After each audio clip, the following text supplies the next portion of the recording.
रहीम dear student अस्सलाम वालेकुम। आज हम एक और इम्पोर्टेंट टॉपिक को डिस्कस करने जा रहे हैं जिसका नाम है nuclear transmutation.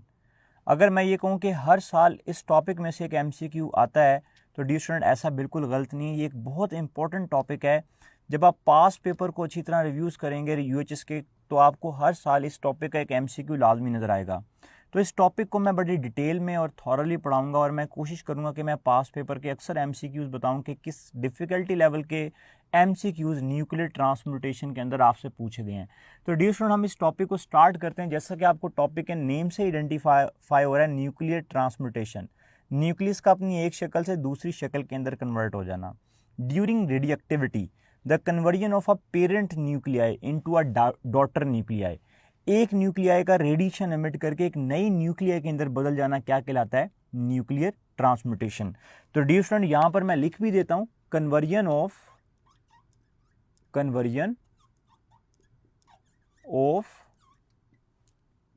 A parent nuclei into a daughter nuclei or a new nuclei into a daughter nuclei after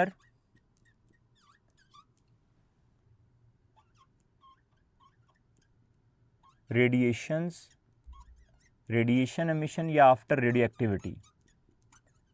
एक पेरेंट न्यूक्लियाई का एक डॉटर न्यूक्लियाई के अंदर कन्वर्ट हो जाना, this is called nuclear transmutation.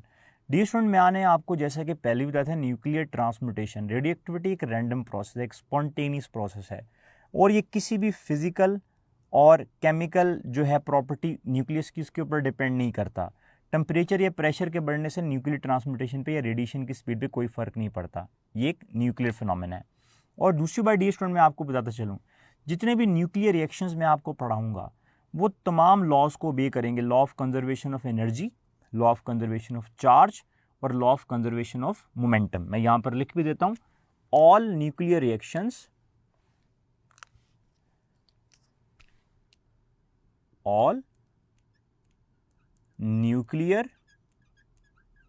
Reactions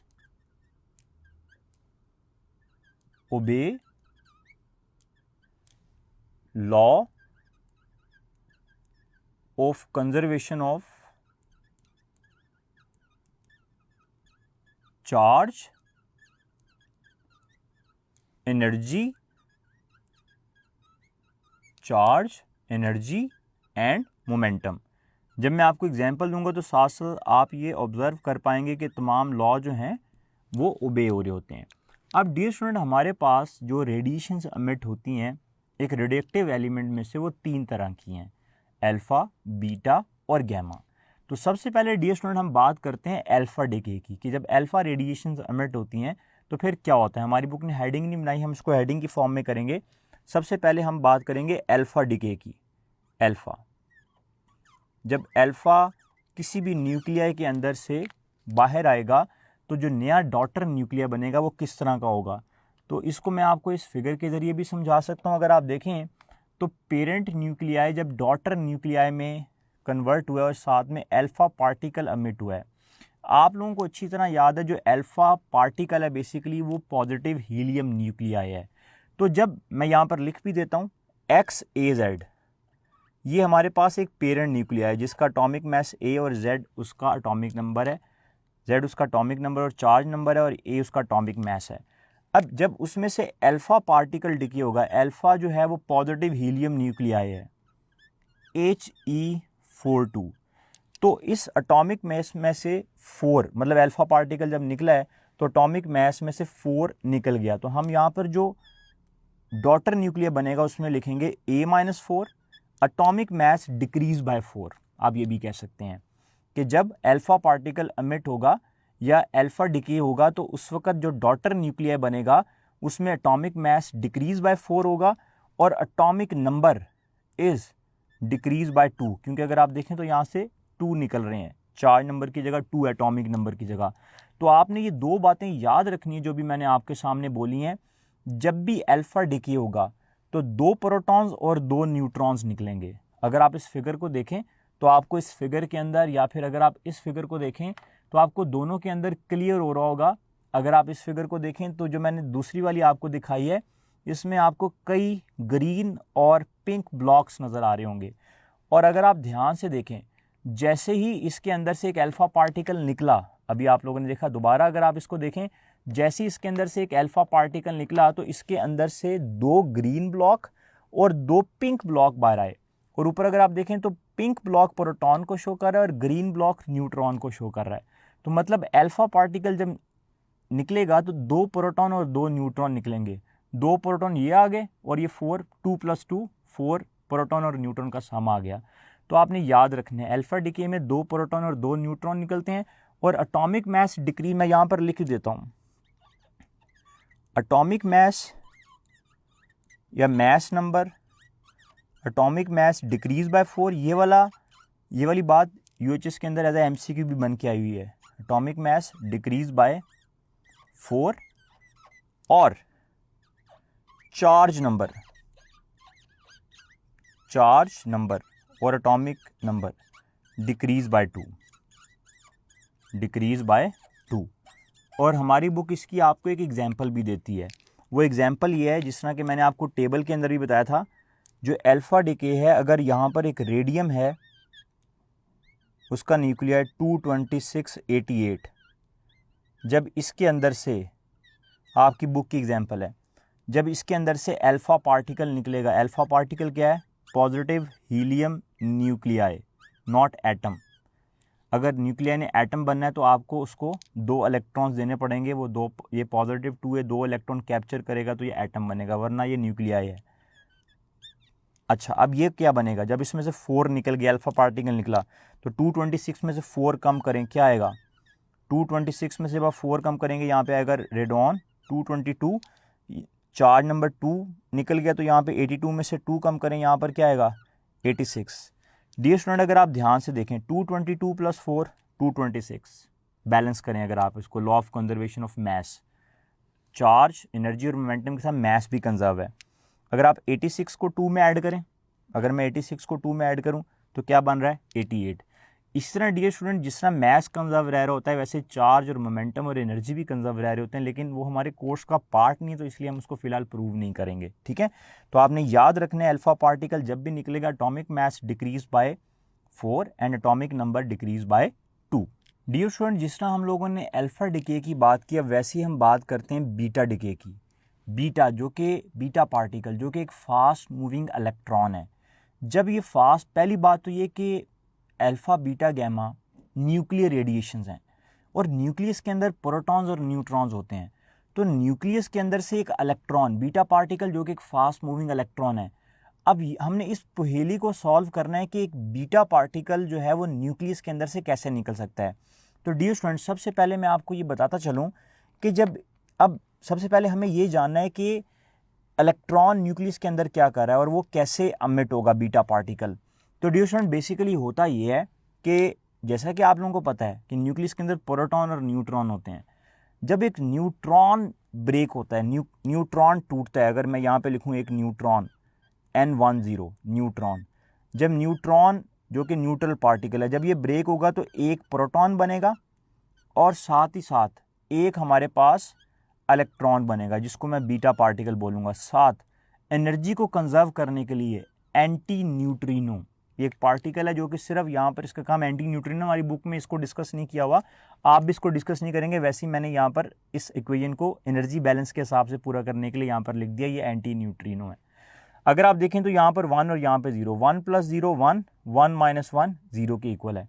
तो बेसिकली न्यूक्लियस में से बीटा पार्टिकल का निकलना न्यूट्रॉन का ब्रेक होना होता है।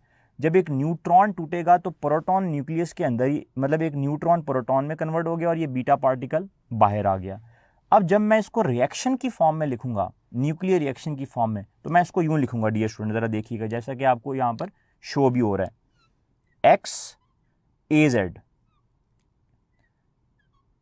Y, जब इसमें से बीटा पार्टिकल मीन जो कि एक इलेक्ट्रॉन है, जब ये निकलेगा 0 तो ऊपर A आएगा, यहाँ पर -1 है तो Z+1 आएगा। Z+1 का मतलब ये है कि एक प्रोटॉन बढ़ गया, क्योंकि जब एक न्यूट्रॉन टूटा तो एक न्यूट्रॉन हमारे पास एक प्रोटॉन में कन्वर्ट हो गया, तो प्रोटॉन नंबर तो बढ़ गया। लेकिन आप बोलेंगे सर जब प्रोटॉन बढ़ेगा तो एटॉमिक मास सेम क्यों रहेगा? क्योंकि एक न्यूट्रॉन ब्रेक होकर प्रोटॉन में कन्वर्ट हो गया, तो एटॉमिक मास तो सेम रहेगा। जिस तरह मैं आपको समझाने के लिए एक छोटी सी एग्जांपल दे देता हूँ। मैं आपसे कहता हूँ कि हमारे पास लेट अस सपोज कोई भी एक एलिमेंट है, जिस तरह मैं यहाँ पे लिखता हूँ 17.8, ये हमारे पास कोई भी एक एलिमेंट है। अगर आप ध्यान से डियर स्टूडेंट देखें 17.8 मतलब ये मैं इसको F लिख देता हूँ 17.8 आपको समझाने के लिए। जब इसके अंदर से एक बीटा पार्टिकल निकलेगा, अगर बीटा नेगेटिव पार्टिकल जो है इसके अंदर से निकलेगा, तो पहले हम इसके न्यूट्रॉन्स को काउंट करते हैं। अगर मैं इसके 17 को अगर आप 8 से माइनस करें तो इसमें 9 न्यूट्रॉन्स हैं। तो इसमें न्यूट्रॉन कितने 9 और इसमें प्रोटॉन्स कितने 8। अब ज़रा ध्यान से मेरी बात सुनिएगा, जब ये एक न्यूट्रॉन टूटा तो न्यूट्रॉन कितने रह गए 8, और एक प्रोटॉन बना तो प्रोटॉन कितने हो गए पहले से 9, और ये वाला तो बाहर निकल गया, जो इलेक्ट्रॉन था ये बाहर निकल गया।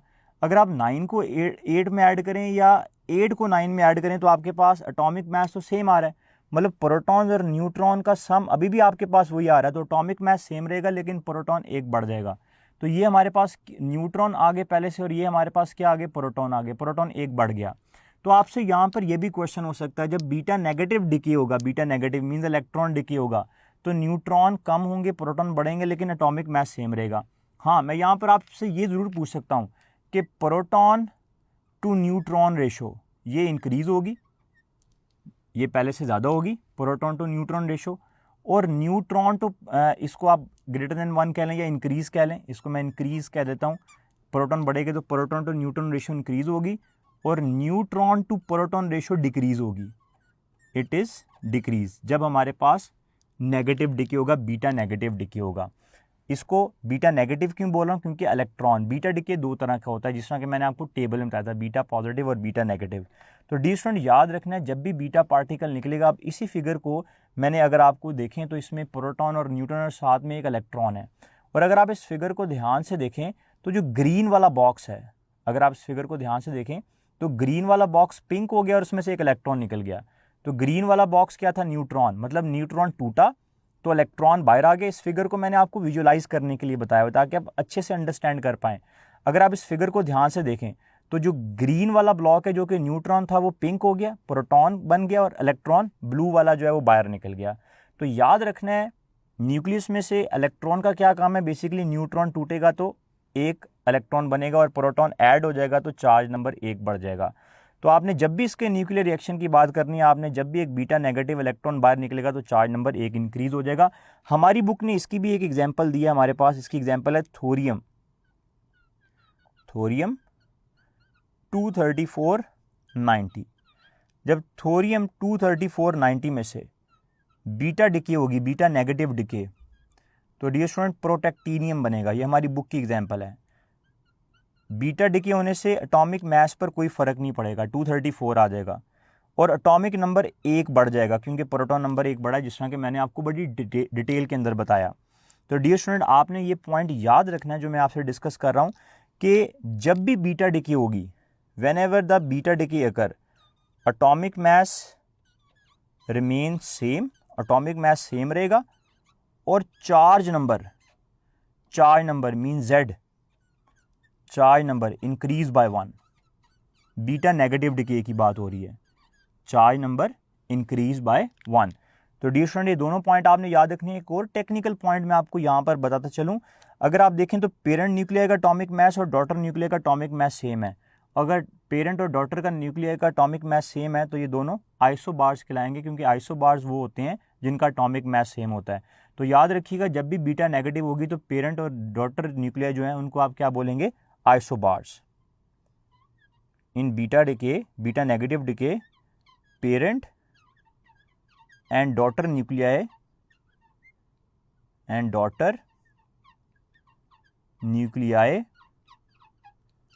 Are isobars. Is it okay dear student? ये तो हमने सारी बुक की बातें इकट्ठी कर ली। डियर स्टूडेंट अगर आप ध्यान से देखें तो जिस तरह कि मैंने आपको टेबल के अंदर भी बताया था, ये हमने बात की बीटा नेगेटिव डिके की, एक बीटा पॉजिटिव डिके भी होती है। आप बोलेंगे सर बीटा पॉजिटिव डिके कौन सी होती है? बीटा पॉजिटिव डिके में एक पॉजिट्रॉन बाहर आता है। पॉजिट्रॉन क्या होता है? इलेक्ट्रॉन का एंटी पार्टिकल, जिसका मास वही होता है जो इलेक्ट्रॉन का होता है, लेकिन उसका चार्ज ऑपोजिट होता है। अब बीटा डिके में क्या होता है? बीटा डिके के अंदर बेसिकली एक प्रोटॉन टूटेगा H11। जब एक प्रोटॉन टूटेगा तो यहाँ पर एक न्यूट्रॉन आएगा प्लस E0+1, यहाँ पे E0-1 बीटा नेगेटिव इलेक्ट्रॉन है और ये पॉजिट्रॉन है, और एनर्जी को कंजर्व करने के लिए यहाँ पर न्यूट्रिनो आएगा। 1 + 0 1, 0 + 1 1। Law of conservation of mass के अकॉर्डिंग ये इक्वेशन बैलेंस है। अब डियर स्टूडेंट, अगर आप ध्यान से देखें, जब बीटा डिके होगी तो बीटा क्या है? E0+1 के इक्वल है। तो जब भी बीटा डिके होगी हमारे पास, तो बीटा डिके के अंदर अगर मैं इसी रिएक्शन को बीटा पॉजिटिव डिके की फॉर्म में लिखूं, आपने कभी भी अगर आपसे बीटा डिके कहा जाएगा, आपने इसको इलेक्ट्रॉन ही मानना है। बीटा पॉजिटिव डिके में आपको वैसे ही बता रहा हूँ एक्स्ट्रा के तौर पे, लेकिन आपने main focus beta negative decay के ऊपर रखना है। अगर बीटा नेगेटिव डिके की बात ना करें, सिर्फ बीटा डिके बोले, तब भी आपने उसको एज अ इलेक्ट्रॉन कंसीडर करना है। तो यहाँ पर हमारे पास आ जाएगा XAZ, और जब पॉजिट्रॉन निकलेगा तो यहाँ पर जो Y होगा वो यहाँ पर A आएगा, यहाँ पर Z+1 आ जाएगा, और यहाँ पर हमारे पास एक पॉजिट्रॉन बाहर आ जाएगा। तो डी स्टूडेंट, जैसा कि मैंने आपको बताया, जब पॉजिट्रॉन निकलेगा तो यहाँ पर एटॉमिक नंबर 1 कम होगा। सिर्फ फ़र्क ये है कि बीटा नेगेटिव डिके में एटॉमिक नंबर 1 बढ़ता है, और पॉजिट्रॉन जब बीटा पॉजिटिव डिके होगा तो एटॉमिक नंबर 1 कम होगा। ये दोनों पॉइंट आपने याद रखने हैं। दोनों के अंदर जो पेरेंट और डॉटर न्यूक्लियस हैं वो आइसोबार्स ही होंगे। इसमें एटॉमिक नंबर इंक्रीज बाय 1 है, इसमें एटॉमिक नंबर डिक्रीज बाय 1 है। तो डियर स्टूडेंट, हम बीटा पॉजिटिव डिके की भी एक एग्जांपल को देखते हैं, लेकिन हमारी बुक में बीटा पॉजिटिव डिके डिस्कस नहीं है। फ्लोरीन 79, अगर इसके अंदर से एक पॉजिट्रॉन निकलेगा, पॉजिट्रॉन बीटा पॉजिटिव निकलेगा, तो डियर स्टूडेंट यहाँ पर हमारे पास क्या आएगा? 9 में से 1 निकलेगा, यहाँ पर 8 आएगा, ऑक्सीजन 17 आ जाएगा। तो आप लोग डियर स्टूडेंट क्लियरली देख पा रहे हैं, जब बीटा पॉजिटिव निकल रहा है तो एटॉमिक नंबर 1 कम हो रहा है, लेकिन जब बीटा नेगेटिव डिके हो रही है तो एटॉमिक नंबर 1 बढ़ रहा है। आपको कभी भी UHS ने आपसे बीटा पॉजिटिव डिके के बारे में बात नहीं की, उसने जब भी बात की बीटा नेगेटिव डिके की बात की। तो आपने ज़्यादा focus beta negative decay means electron emission के ऊपर रखना है। जिस तरह के डियर स्टूडेंट हम लोगों ने अल्फा और बीटा डिके की बात की, वो हम गैमा डिके के बारे में बात करने जा रहे हैं, क्योंकि टोटल 3 इलेक्ट्रोमैग्नेट जो न्यूक्लियर रेडिएशन है रेडियो एक्टिविटी के दौरान वो डिटेक्ट हुई। अब हम बात करेंगे गैमा डिके की। गैमा जो कि इलेक्ट्रोमैग्नेटिक रेडिएशन है, और गैमा के ऊपर ना तो गैमा का कोई चार्ज है और ना ही इसका कोई मास है। तो डियर स्टूडेंट, जब गैमा रेडिएशन न्यूक्लियस में से निकलती हैं तो मास नंबर के ऊपर और चार्ज नंबर के ऊपर कोई भी फ़र्क नहीं पड़ता, क्योंकि ना तो उसका कोई एटॉमिक मास है ना ही इसका कोई चार्ज नंबर है। तो पहली बात आपने याद रखनी है, ड्यूरिंग गैमा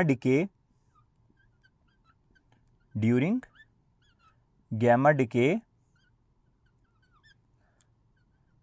mass number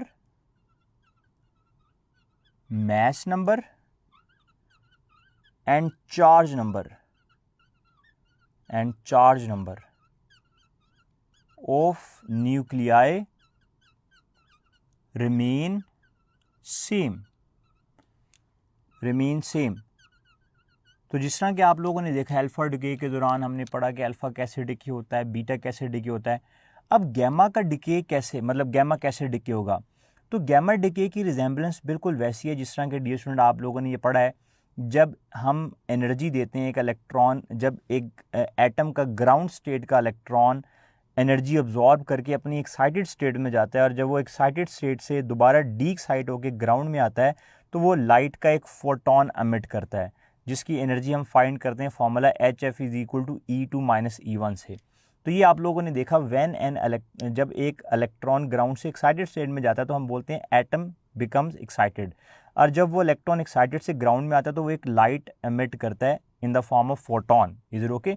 जो कि फोटोन स्पीड ऑफ लाइट से मूव करता है 3 × 10⁸। बिल्कुल सेम फिनोमेना गैमा डिके के अंदर भी होता है। आप बोलेंगे सर गैमा डिके में इलेक्ट्रॉन कैसे डी एक्साइट होगा?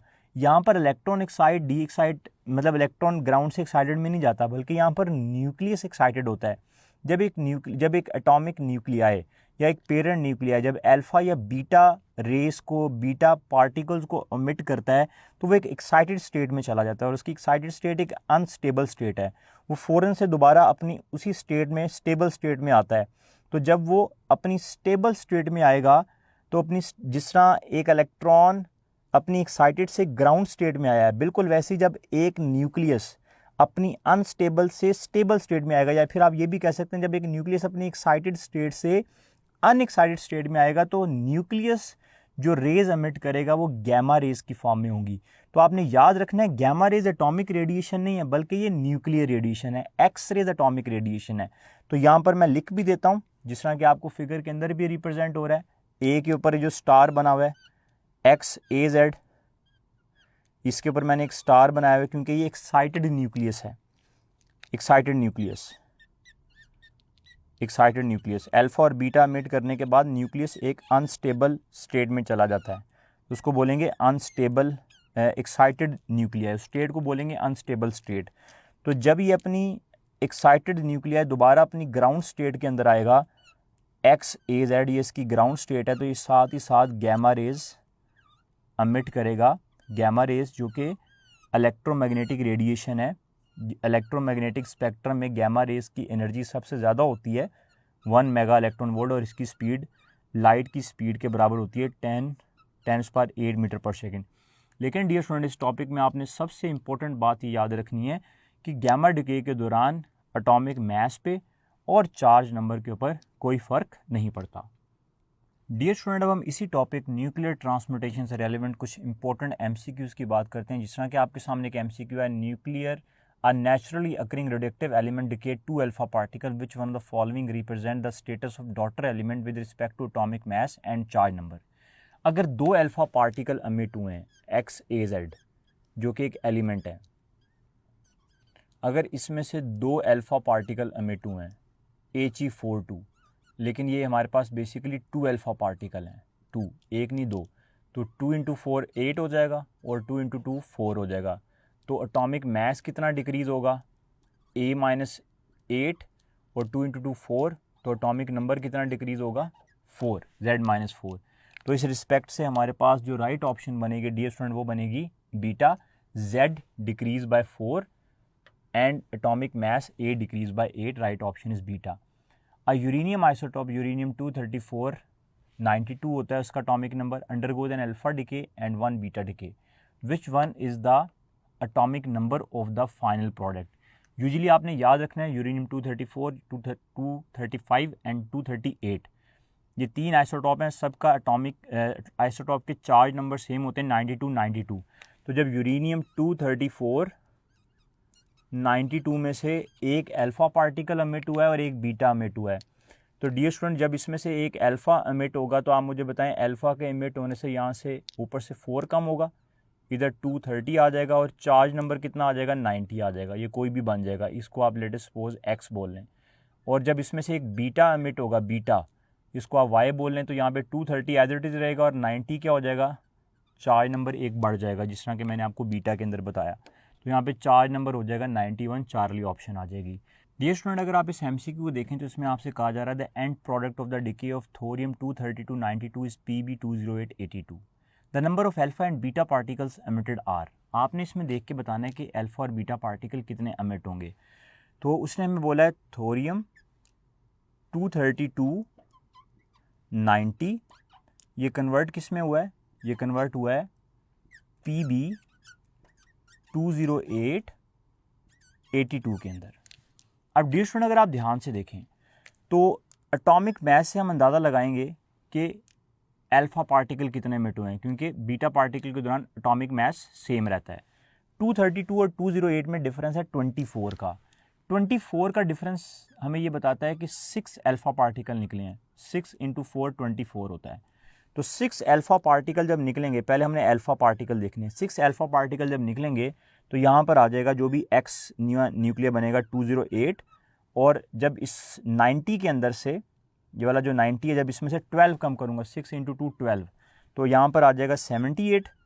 ओके, लेकिन हमें यहाँ तक जाना है, तो यहाँ से यहाँ पर जाने के लिए अगर आप देखें तो 208 ही रहेगा, लेकिन चार्ज नंबर 78 से 82 करने के लिए आपको 4 बीटा पार्टिकल्स जो हैं उनको एमिट करवाना पड़ेगा, क्योंकि 6 अल्फा और 4 बीटा पार्टिकल लेंगे, चार्ज नंबर 4 टाइम बढ़ जाएगा।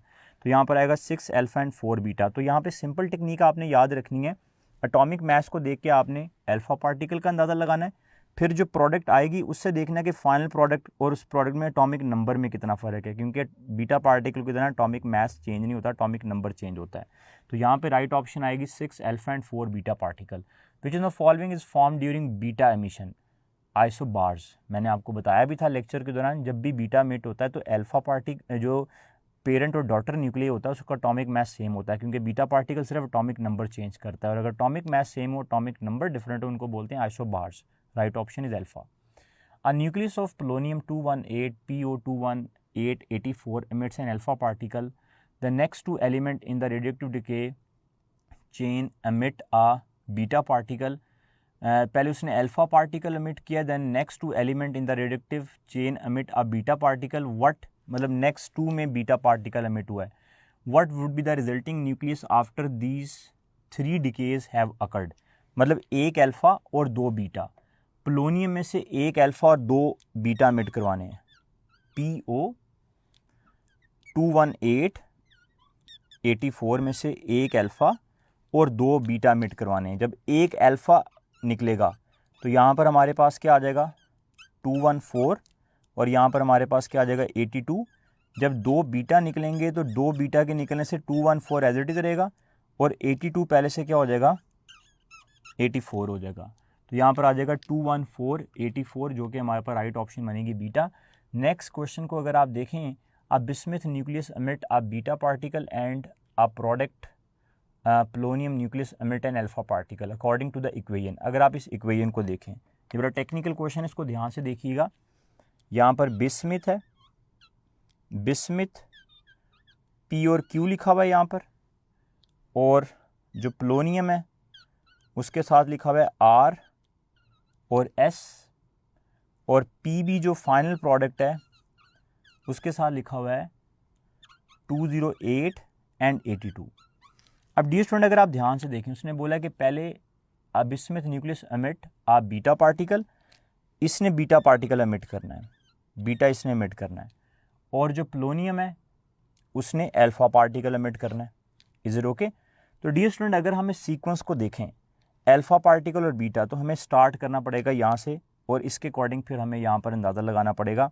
डियर स्टूडेंट अगर आप ध्यान से देखें, ये पी और क्यू, यहाँ पर ये 82 है, तो बीटा पार्टिकल के दौरान मैं यहाँ पर लिखूँगा, अगर हमने 208 से इसके ऊपर जाना है तो जब अल्फा पार्टिकल निकलेगा, अगर आप ध्यान से देखें तो यहाँ पे 212 होना चाहिए। तो यहाँ पे अगर 212 होगा, यहाँ पे मैं 212 लिख देता हूँ। एटॉमिक मास के तो पहले हम डिसाइड कर लेते हैं, क्योंकि बीटा पार्टिकल के अंदर एटॉमिक मास पे कोई फ़र्क नहीं पड़ेगा। तो P की वैल्यू भी 212 होगी और R की वैल्यू भी 212 होगी। 212 में से फिर अल्फ़ा निकलेगा 208 आ जाएगा। तो आप P की और R की वैल्यू ज़रा चेक करें, P और R 212 अल्फ़ा और बीटा के अंदर आ रहा है। अब डियर स्टूडेंट अगर आप देखें, अगर मैं यहाँ पर Q की जगह यहाँ पर 82 है, अगर यहाँ पर मैं 83 लिखूँगा, अगर यहाँ पे 83 आएगा, एक बीटा जब निकलेगा तो यहाँ पे 84 आएगा, और अल्फ़ा के दौरान फिर चार्ज नंबर 2 डिक्रीज़ होगा तो 82 आएगा। मतलब 82 तभी आएगा जब यहाँ पर 84 हो, और यहाँ पे 84 तब आएगा बीटा जब निकलेगा तो यहाँ पे 83 होना चाहिए, क्योंकि बीटा के दौरान एक चार्ज नंबर बढ़ना है। तो यहाँ पर Q की वैल्यू 83 आएगी और S की वैल्यू हमारे पास 84 आएगी। तो हमारे पास जो राइट ऑप्शन बनेगी वो बीटा, मैंने बीटा को यहाँ पर बोल्ड किया, तो यहाँ पर राइट ऑप्शन बीटा है। अगले क्वेश्चन को अगर आप देखें तो उसको हम ज़ुबानी सॉल्व करते हैं। एक्स ए जेड में से वाई ए जेड प्लस 1 चार्ज नंबर एक बड़ा है, बीटा पार्टिकल निकला है। देन ए माइनस 4 जेड माइनस 1 एक अल्फा पार्टिकल निकला है, देन सेम रहा है, तो इसका मतलब यहाँ पे गैमा निकला है। तो बीटा, अल्फा और गैमा, राइट ऑप्शन बीटा आ जाएगी। तो डियर स्टूडेंट अगर आप इस क्वेश्चन को देखें, ये पास पेपर का एक क्वेश्चन है जिसमें मैंने आपसे पूछा certain radioactive nuclide of mass number x. एक सर्टन न्यूक्लियाई है, उसका मास नंबर एक्स है। मैं बोलता हूँ कि एक सर्टन न्यूक्लियाई ए है, उसका मास नंबर एक्स है। Decay by a beta emission and an alpha emission, उसमें से एक बीटा भी एमिट हुआ और एक अल्फा भी एमिट हुआ है, ऑफ मास नंबर टी। अब जो नेक्स्ट वो कन्वर्ट हुआ है बी, उसका मास नंबर हमारे पास टी है। Is it okay? आपने ये बताना है which is the following relation between x and T. अब इसमें से एमिट क्या क्या हुआ है, अल्फा और बीटा एमिट हुआ है। अब जब अल्फा एमिट होगा तो अल्फा, उसने सिर्फ मास नंबर का पूछा है, चार्ज नंबर का नहीं पूछा, तो हम चार्ज नंबर को डिस्कस नहीं करेंगे।